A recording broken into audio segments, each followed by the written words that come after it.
Hello students, we just dealt about the concept of transplantation of human organs. Now we'll basically deal with the features of transplantation of human organs. That what are the basically features of this act, where any human organs, tissue or both is to be removed from the body of the person in event of his brain stem death. Such removal shall be approved by the board of medical experts.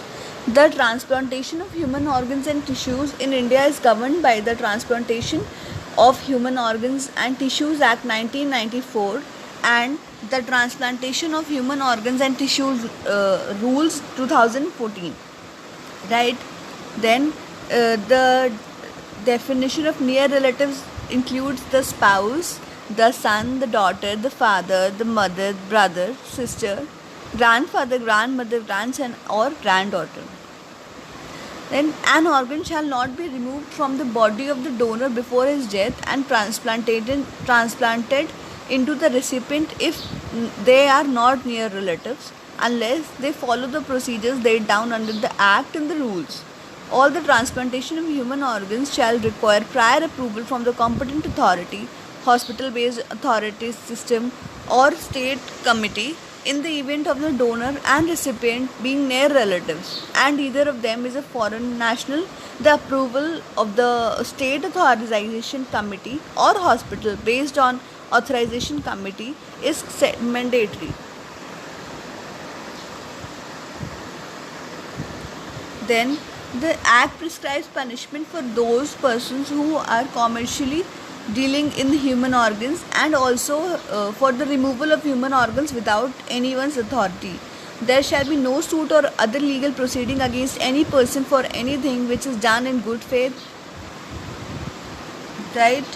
Then comes the hospital shall mandatorily have its authorization committee duly constituted by the state government if such hospital is performing more than said 25 transplants in a year.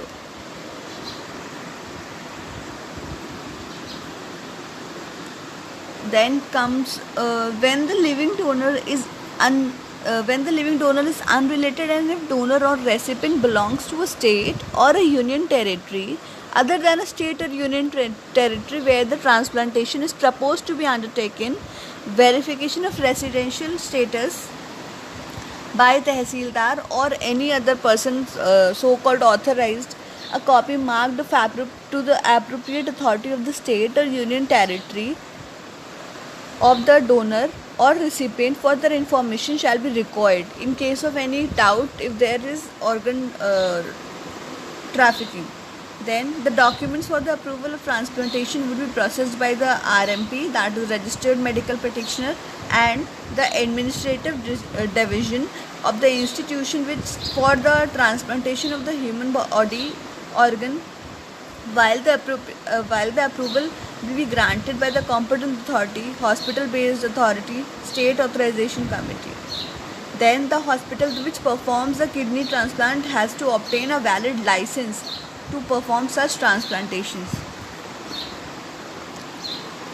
Then comes transplant between unrelated donor and recipient. In this the act and the rules permit transplantation between unrelated donor and recipient who do not fall under the category of near relatives as defined under the act.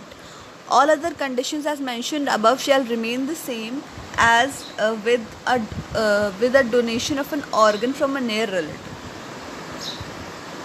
I hope this concept must be clear to you all. Thank you.